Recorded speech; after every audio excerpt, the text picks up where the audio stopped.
রমজানুল মুবারক এক বরকতের মাস। জাহান্নামের দরজাগুলো বন্ধ, জান্নাতের দরজাগুলো খোলা। এই বরকতের মাস আমার নবী সারা রাত, সাহাবায়ে কেরাম সারা রাত সারা দিন ইবাদতে কাটায় দিতেন। কত বরকতের মাস।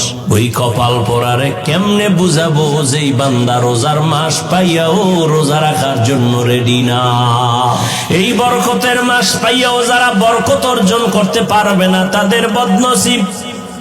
নবী বলেন রমজান পাইয়াও যারা জাহান্নাম থেকে নিজেকে মুক্ত করাইতে পারলো না তাদের ধ্বংস হওয়াটাই যথেষ্ট। ওরে আল্লাহর বান্দারা, রমজান পাইছেন, আল্লাহর কোরআন তেলাওয়াত করবেন, তারাবি পড়বেন, রোজা রাখবেন। রোজা রাখলে দেখবেন শরীর সুস্থ হবে, কোনো রোগ হবে না, নিয়ত গুণে বরকত। আল্লাহর কোরআন বেশি বেশি তেলাওয়াত করবেন, যারা পারেন না শিখে নিবেন। আল্লাহর কোরআন শিখতে লাগে মাত্র 20 ঘন্টা। প্রতিদিন 1 ঘন্টা করে টাইম দিবেন, 20 রমজানে পুরো কোরআনটা পড়তে পারবেন ইনশাআল্লাহ। কারণ পৃথিবীতে আল্লাহর কোরআনের ভাষার মতো সহজ ভাষা জমিনে আর নাই। ও আমার কলিজার যুবক বাবারা, তোমার চরিত্র দিয়ে আলোকিত করবা গোটা দুনিয়া। তোমার আদর্শ দিয়া জমিনটা আদর্শবান হবে, কলঙ্ক মুক্ত হবে জমিন। তোমার আদর্শের কারণে সমাজের অন্ধকার দূর হয়ে যাবে। সেই আদর্শ তুমি অর্জন করো। নবী যদি কান্না করতে পারেন, আপনার কপাল এত খারাপ কেন? আপনার চোখে কেন পানি নাই? জান্নাতের টিকিট পাইছেন 10 জন সাহাবা। আবু বকর রাতে নামাজে দাঁড়ায় কান্না করেন, আল্লাহর আদালতে কেমনে দাঁড়াবো? ও যুবক বাবারা, ও বৃদ্ধ বাবাজিরা, ও পর্দার আড়ালের মা বোনেরা, আমার মাওলার ভয় কি অন্তরে নাই? আল্লাহর কোরআনটা মিথ্যা মনে করিয়েন না রে মুমিন।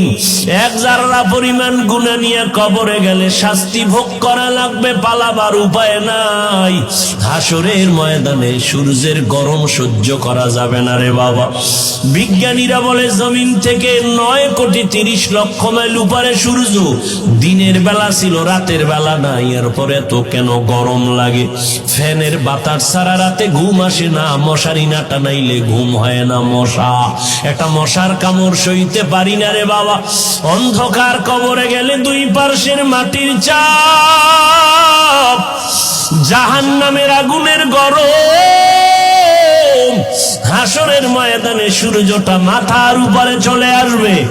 ওই সূর্যের গরমে মাথার মগজগুলো টাস টাস করে ফেটে যাবে। নবীরা পর্যন্ত, যাদের কোনো গুনাহ নাই, শুধু কান্নার আওয়াজ। উম্মতেরে ভুলিয়া কাঁদবেন, আল্লাহ আমারে বাঁচাও। আম্মা জান আয়েশাও কাঁদেন, ও নবী তখন আপনার কি উপায় হবে? মায়ার নবী বলেন, আমি আল্লাহর আদালতে মাকামে মাহমুদে সিজদায় পড়ে কাঁদবো। সব নবীরা কাঁদবেন, আল্লাহ আমাকে বাঁচাও। আমি আখিরি নবী, একবারও বলবো না আল্লাহ আমাকে বাঁচাও। আমি সিজদায় পড়ে আমার মালিকের ডাকবো আর বলবো, হে মালিক আমার উম্মতের বাঁচাও। আমার উম্মতেরা যেন জাহান্নামে না যায়। আল্লাহ বলবেন, নবী আপনি কাঁদবেন না, মাথা উঁচা করেন, আপনার উম্মত গুলো বাছাই করে করে জান্নাতের দিকে নিয়ে যান। আম্মা জানকে নবী বলেন, ও আয়েশা, আল্লাহর অর্ডার পাই আমি উম্মত গুলো বাছাই করে করে জান্নাতের দিকে নিয়ে যাব। আম্মা জান বলেন, কোটি কোটি কোটি কোটি মানুষের মধ্যে চিনবেন কিভাবে আপনার উম্মত কারা? নূহ নবীর উম্মত, ইব্রাহিম নবীর উম্মত, ঈসা নবীর উম্মত, মুসা নবীর উম্মতেরাও থাকবে। মায়ার নবী বলেন, ও আয়েশা, আমার উম্মত যারা 5 বেলার ওযু বানাইয়া নামাজ আদায় করেছে, তাদের ওযুর জায়গাগুলো নূরের আলোতে চমকাইতে থাকবে। আমি নবী দেখে দেখে তাদেরকে হাউজে কাউসারের কিনারায় দাঁড় করায় দিব। আমি এদের দাঁড় করাইয়া আমি কাউসারের পানি পেয়ালা ভরে ভরে দিব। উম্মতেরা পাঠ করো। ময়দানে মানুষগুলো দাঁড়াবে উলঙ্গ, সূর্যের গরমে কলিজাটা ফেটে যাবে, পানি পানি বলে চিল্লাইতে থাকবে। আল্লাহর নবী বলেন, আমার উম্মত গুলোরে নিয়ে আমি প্রথমে কাউসারের পানি পান করাবো। আমার উম্মতেরা একবার যদি পানি পান করে আর পিপাসা লাগবে না।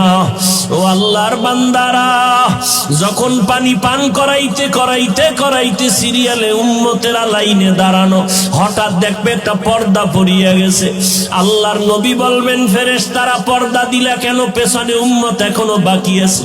ফেরেশতারা বলবেন, নবী, এই উম্মতেরা আপনার দুশমন। আপনি দুনিয়া থেকে বিদায়ের পরে এরা মন মতো জীবন চালাইছে। ওলামায়ে কেরাম পাও ধইরা ধইরা বলছে, নামাজ পড়ে নাই, রোজা রাখে নাই, মা বাবার খেদমত করে নাই। আমার নবী তখন সহি হাদিসে বলেন, তখন নবী বলেন, আমি বলবো, সোহকান সোহকা, তোরা ভেগে যা, আমার চোখের সামনে থেকে দূর হ। আমি তোদের নবী না, তোরা আমার উম্মত না। আমার নবী যদি হাসরের ময়দানে তাড়াইয়া দেয়, আমার আল্লাহ বলবে, ফেরেশতারা ওদের ধর, জাহান্নামের হ্যান্ডকাপ লাগাইয়া ধরো। টানতে টানতে জাহান্নামের দিকে নেওয়া হবে।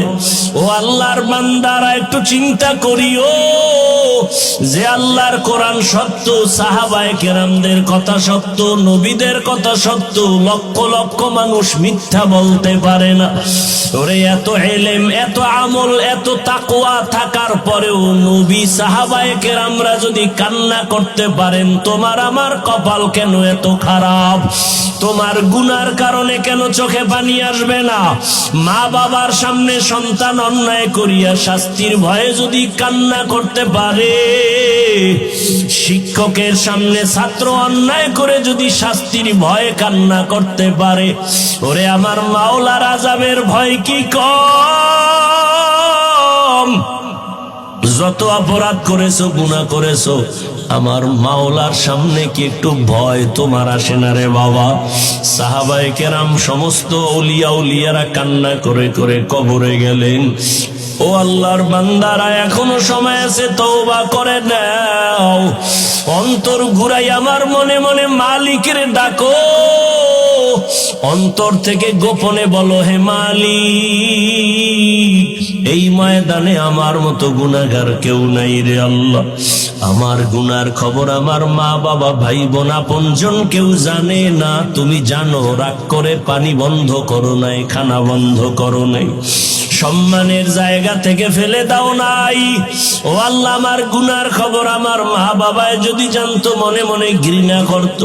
ও আল্লাহ, আজকে তওবার নিয়তে ময়দানে আসছি, গুনাহ নিয়ে বাসায় ফিরতে চাই না রে আল্লাহ। গুনার কথা স্মরণ করে কত বান্দা মোনাজাতে কান্না করে, আমার চোখে কেন পানি নাই? আমার কপাল বুঝি খারাপ? ও আল্লাহর বান্দারা, এখন থেকে তওবা করো, আল্লাহকে মনে মনে বলো, আল্লাহ, জীবনে আর নামাজ ছাড়বো না, রোজা ভাঙবো না। মা বাবা থাকলে দোয়া নিও, ঘরে যাইয়া মাকে বলিও, মা, আজকে বয়ানের ভিতরে কত বান্দা মোনাজাতে কাঁদলো, আমার চোখে পানি নাই কেন? আল্লাহ বুঝি আমার উপরে বেজার, আমি আজ তোমার দোয়া চাই, তুমি মাথায় হাত দিয়া দোয়া করিয়া দাও। মা যদি দোয়া করে দেয়, কপাল খুলিয়া যাবে রে বাবা। ও যুবকেরা, মাকে কত জিনজানি কাঁদাইছো, কত কষ্ট দিয়েছো, তাড়াতাড়ি মাপ চাইয়া নিও। কারণ আমার আল্লাহও ক্ষমা দিবেন না যদি মা ক্ষমা না দেয়। আল্লাহ ক্ষমা দিবেন না যদি শিক্ষক তোমাকে ক্ষমা না দেয়। বান্দার হক বান্দার থেকে আদায় করে নাও, আল্লাহ বান্দার হক মাফ করবেন না। আল্লাহর কাছে তওবা করে নাও। ওরে আল্লাহর বান্দা, অন্তর যদি তৈরি হয়, মুনাফিকি যদি না থাকে, মরিয়া গেলে যাব, হায়াতের মালিক আল্লাহ, ইজ্জতের মালিক আল্লাহ, আল্লাহ, রিজিকের মালিক আল্লাহ। আর নামাজ ছাড়বো না, বেপরদায় চলবো না, আর কোনোদিন মা বাবাকে কষ্ট দিব না, আর কোনোদিন মুরব্বীদের সাথে বেয়াদবি করব না। ও আল্লাহর বান্দারা, তওবা করার যদি নিয়ত হয়, আজকে থেকে নবীর তরিকা মেনে, ওলামায়ে কেরামের পরামর্শ নিয়া, মুরব্বীদের দোয়া নিয়া, মা বাবার দোয়া নিয়া চলবা। মুনাফিকি যদি অন্তরে না থাকে, তওবা করার যদি বাবা অন্তরে নিয়ত হয়, ওরে আল্লাহর গোলাম, আজীবন বয়ান শুনে কি লাভ হবে যদি তুমি ফজরে মসজিদে হাজির হতে না পারো? হাজারো বয়ান শুনে কি লাভ হবে যদি রমজানে রোজা রাখতে না পারো? আল্লাহর কাছে কান্না করো, কলবটা পাথরের থেকেও শক্ত হয়ে গেছে গুনার কারণে। আল্লাহর কাছে চোখের পানি ছেড়ে কান্না করো। আল্লাহ বলেন, বান্দা খাঁটি তওবা যদি করতে পারো, আমি মুহূর্তে তোমাকে মাফ করিয়া দিব। তওবা করার মতো যদি অন্তর কারো তৈরি হয়, মুনাফিকি যদি অন্তরে না থাকে, খাঁটি তওবার নিয়তে দুটো হাত আমার আল্লাহকে দেখাইয়া দাও। আয় আল্লাহ, হাতগুলো কবুল করে নেন, তওবা কবুল করে নেন, তওবার উপরে মজবুত হইয়া চলার মতো তৌফিক দান করে দেন। আমিন।